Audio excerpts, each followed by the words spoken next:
This is NAVITEL T757 4G, and today I will demonstrate that you can download and install the Opera browser on it.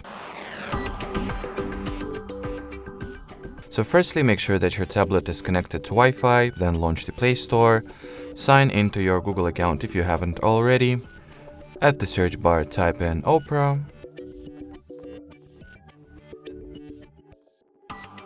And once the needed app is found, you gotta simply click at the install button and now wait for the app to be downloaded and installed respectively.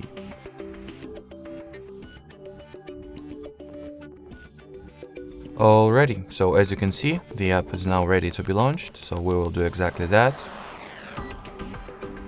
And while opening Opera for the first time, you will undergo a very simple setup procedure. So tap at the continue button.